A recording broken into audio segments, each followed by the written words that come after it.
El 7 de octubre, hace más de 2 años, el mundo quedó impactado por imágenes de Medio Oriente. Militantes palestinos de Movimiento de Resistencia Islámica asesinaron a casi 1.200 personas y secuestraron a más de 250 israelíes.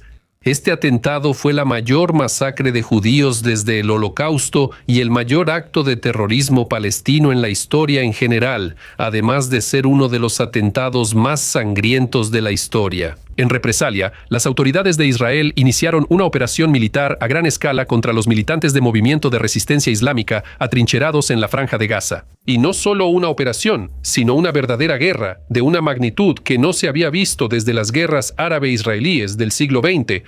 Pero a pesar de la superioridad total del ejército de Israel en términos organizativos, numéricos y técnicos, este conflicto aún está lejos de terminar. Y además, de hecho, se convirtió en el detonante de toda una cadena de otras guerras que ya han cambiado significativamente la situación en Medio Oriente y en Asia Occidental en general. Hoy analizaremos los cambios geopolíticos que ya han ocurrido en la región de Medio Oriente en los últimos 2 años. Y dado que, como se dijo, la guerra aún no ha terminado, mis evaluaciones serán de carácter provisional. Vamos a analizar una serie de cuestiones importantes que, a primera vista, no son muy evidentes, pero eso no las hace menos relevantes. Israel aún no ha logrado destruir a Movimiento de Resistencia Islámica. ¿A qué llevó la guerra con Irán? ¿Por qué muchos países europeos de repente defendieron a Palestina? ¿Ayudó Trump a Israel? ¿Qué futuro le espera a la Franja de Gaza? Bueno, por supuesto, también prestaremos atención a los acuerdos que se firmaron en Sharm el-Sheikh. Soy Semión de Mega Show Televisión. De nuevo hablamos del conflicto árabe-israelí.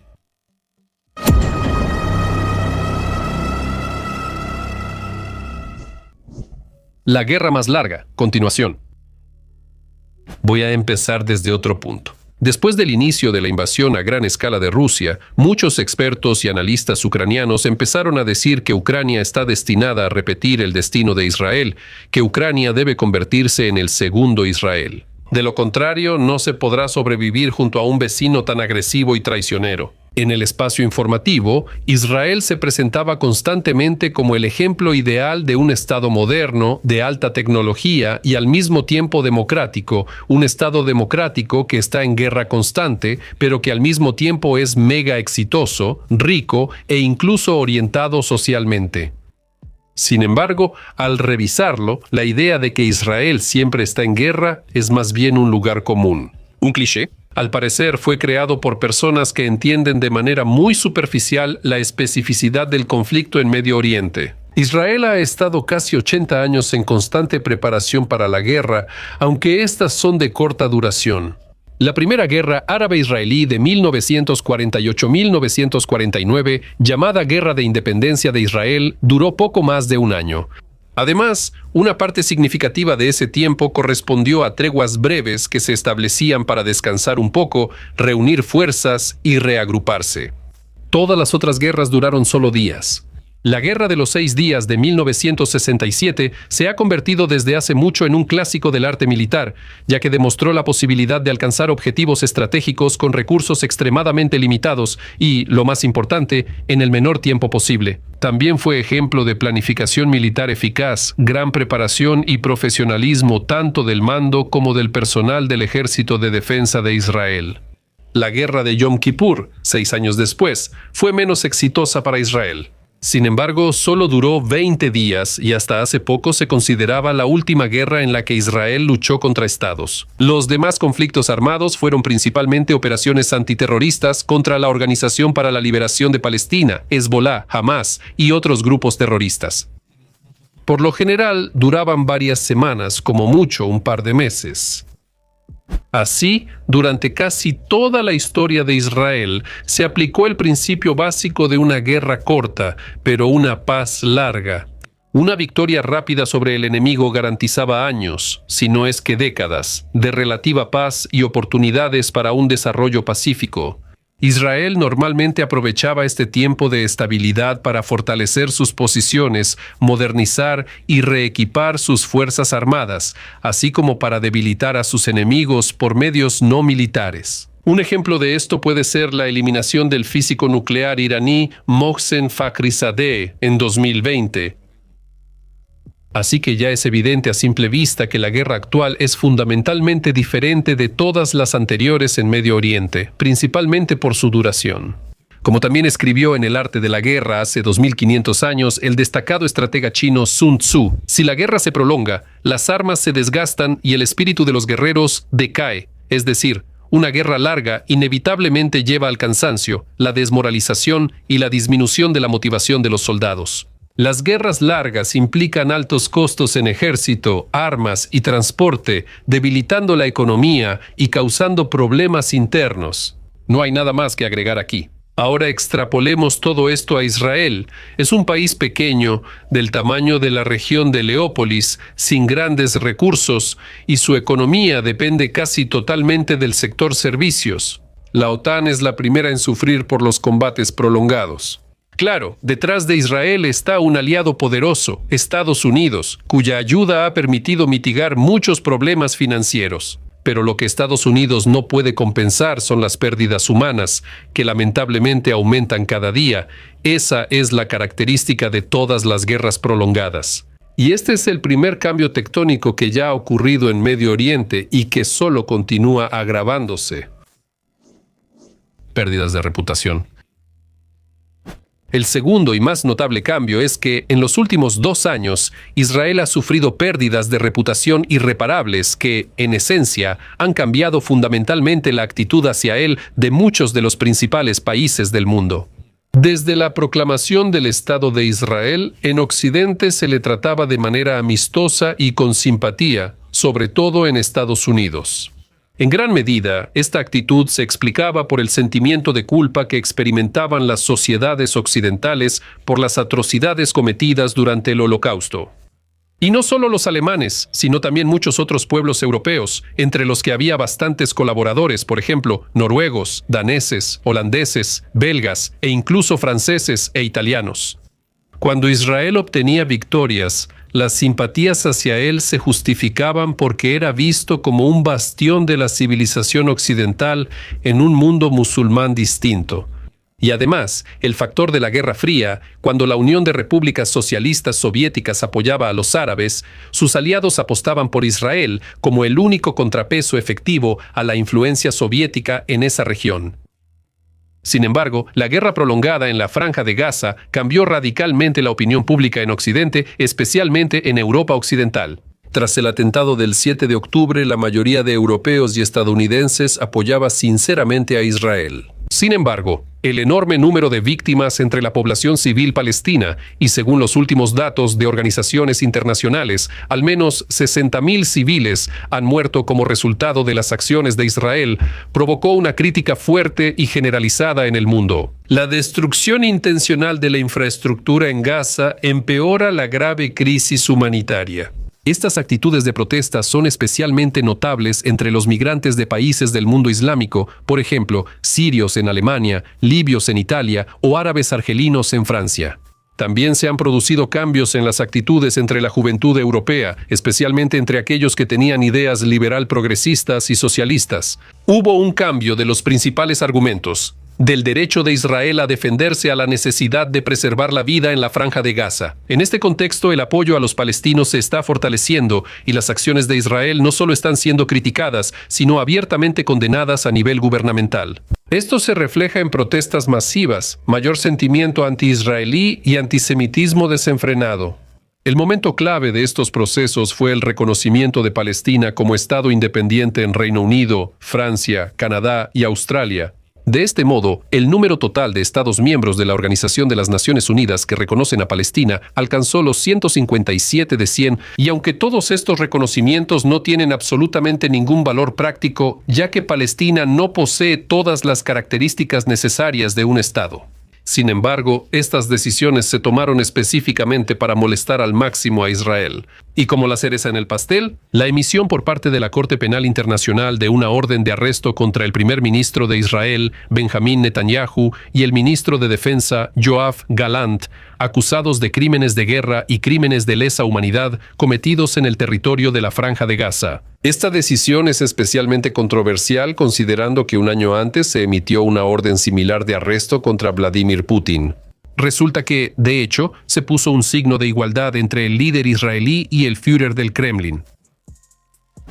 En Estados Unidos, que sigue siendo el aliado más fiel de Israel, tampoco todo es tan sencillo.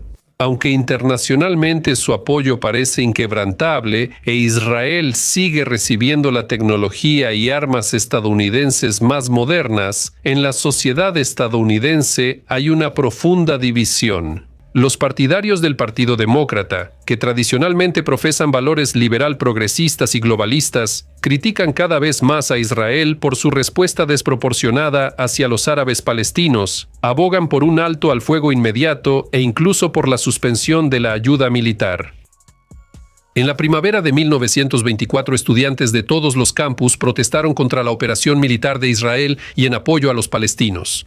Estos procesos a menudo se convertían en disturbios masivos y actos de vandalismo. Además, la situación se agrava por el hecho de que una parte significativa de los votantes del Partido Demócrata son migrantes y sus descendientes, incluyendo a la población musulmana, cuyo número sigue creciendo constantemente.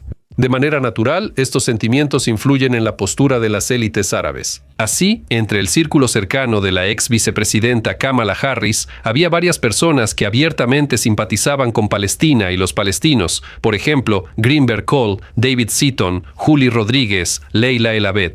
Sí, por supuesto. Tras la llegada al poder de Donald Trump, la situación se estabilizó y las protestas pro-palestinas fueron reprimidas como parte de la política anti-inmigrante. Pero la postura interna para el presidente republicano no desapareció, y no cabe duda de que el factor palestino volverá a surgir en las próximas batallas electorales, especialmente de cara a las elecciones intermedias al Congreso que se celebrarán en noviembre del próximo año. Al final, durante los 2 años de guerra en Medio Oriente, se produjo un cambio serio en la opinión pública de las sociedades occidentales, lo que ya llevó a un debilitamiento significativo del apoyo internacional a Israel e incluso a cierto aislamiento diplomático. Todo cambia y fluye. Por supuesto, las élites europeas y estadounidenses entendían desde el principio que la operación de represalia de Israel en la Franja de Gaza inevitablemente causaría muchas víctimas civiles. Después de todo, había factores bastante objetivos para esto, principalmente la enorme densidad de población. En un área de aproximadamente 40 kilómetros de largo y 9 de ancho, vivían al menos 2 millones de personas. Por eso, en los combates callejeros era imposible evitar de antemano la muerte de muchos civiles. Sin embargo, se contaba con una victoria rápida y aplastante de Israel, como en guerras anteriores, y como se sabe, a los vencedores no se les juzga. Ahora analizaremos por qué uno de los ejércitos más poderosos no ha podido vencer a un pequeño grupo de militantes en 3 años. Este será ya el tercer cambio en la situación en Medio Oriente. La clave está en que la guerra moderna se vuelve cada vez más difícil para el lado atacante debido a los métodos de defensa cada vez más avanzados. Esto ocurre ahora con la guerra en Ucrania, pero es más notorio en la guerra en la Franja de Gaza. Israel tiene ventaja total en aire, armamento y personal, y en el último medio siglo su ejército ha sido considerado invencible. Sin embargo, en 2 años, la misión del primer ministro Netanyahu de destruir a Hamas y controlar la Franja de Gaza sigue sin cumplirse. Y eso, a pesar de que el territorio de la Franja de Gaza estaba completamente bloqueado desde el principio y los militantes no tenían ni su propia aviación, ni vehículos blindados, ni siquiera artillería. Sin embargo, Hamas, aunque ha sufrido grandes pérdidas, sigue resistiendo hasta ahora, utilizando una red extensa de túneles, drones y minas. Es posible pensar que Israel avanza lento para evitar muchas bajas entre sus soldados. Aún así, existen, y según medios occidentales ya son sensibles para el ejército. Pero incluso teniendo en cuenta este factor, el hecho de que Israel aún no haya logrado capturar Gaza es realmente sorprendente. Esto demuestra una vez más que cualquier otra guerra terrestre en el futuro también, muy probablemente, se desarrollará de manera similar. Avance lento y estancado. Por supuesto, si ambas partes están dispuestas a una lucha prolongada, a pesar de las enormes pérdidas y las oportunidades perdidas. Para empezar, es necesario señalar que durante muchos años, en Medio Oriente, Estados Unidos implementó una política para evitar la formación de una coalición anti-israelí de países islámicos. La diplomacia de Estados Unidos aprovechó las contradicciones, como el conflicto religioso entre chiitas iraníes y la mayoría sunita del mundo islámico.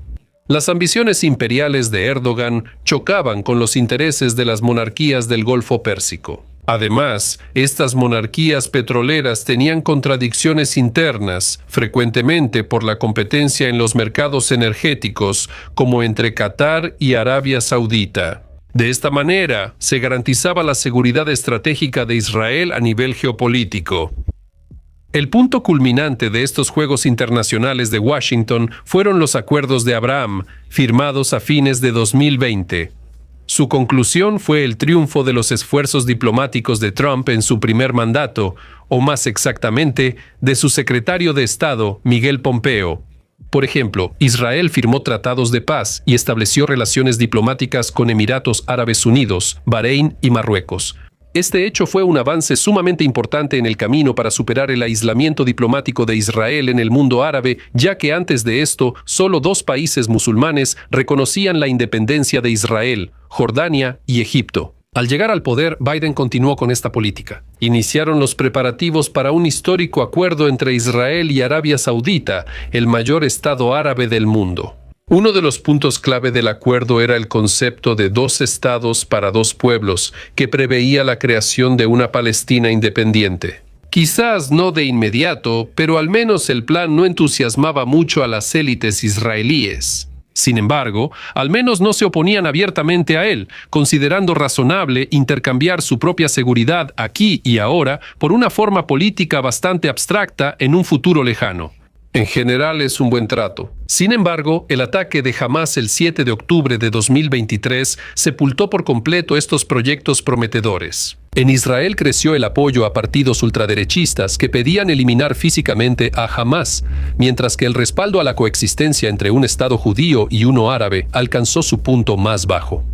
Netanyahu ha declarado en repetidas ocasiones que Israel nunca aceptará la creación de un Estado palestino que incluya la Franja de Gaza, y también anunció el objetivo de lograr el control militar directo sobre la franja por un período indefinido. Esto representó la renuncia pública de Israel al concepto de 2 estados, socavando la base de los esfuerzos diplomáticos previos de Estados Unidos en Medio Oriente. Naturalmente, la muerte de civiles en Gaza agravó aún más la situación, y no solo porque las acciones de Israel causaron una enorme destrucción y víctimas entre la población civil. No menos importante fue el hecho de que el poderoso ejército israelí hasta ahora no ha logrado quebrar eficazmente la resistencia de un enemigo que es muy inferior en número y nivel técnico. Esto involuntariamente llevó a muchos en Medio Oriente a preguntarse con razón si Israel es realmente tan fuerte como todos están acostumbrados a pensar. De hecho, este es el 4º cambio significativo. 12 días que no cambiaron nada. Sin embargo, todavía es demasiado pronto para descartar a Israel, y un ejemplo de esto puede ser la reciente guerra de 12 días con Irán, que es única en muchos sentidos. Por primera vez desde 1973, Israel no luchó contra organizaciones terroristas, sino contra un Estado soberano. Así que fue una guerra verdaderamente clásica. Estados Unidos intervino por primera vez directamente en el conflicto de Medio Oriente, atacando con misiles y bombas las principales instalaciones nucleares subterráneas de Irán. Estados Unidos nunca había combatido junto a Israel, solo daba dinero, armas, equipo y datos de inteligencia. Por primera vez, el principal teatro de operaciones militares no fue en tierra, sino en el aire, ya que Irán e Israel no comparten una frontera común, por lo que todo se resolvía mediante ataques con misiles y drones. Hablando objetivamente, la victoria táctica fue para Israel, ya que logró éxitos militares evidentes a corto plazo. En primer lugar, se causó un daño significativo a los planes de Irán para desarrollar armas nucleares. El programa nuclear de Irán se vio retrasado por meses o incluso años. Además, se destruyeron numerosas instalaciones de infraestructura militar, fábricas y talleres de ensamblaje para la producción de misiles y drones, así como puestos de mando clave. Además, el sistema de defensa aérea multinivel de Israel, con el apoyo activo de las fuerzas estadounidenses, demostró una eficacia sobresaliente al interceptar la gran mayoría de los misiles balísticos de más de 500 y 1000 drones. Más del 90% fueron lanzados por Irán. Al mismo tiempo, las pérdidas de Israel son mínimas, 28 muertos especialmente si se considera toda la magnitud del ataque iraní.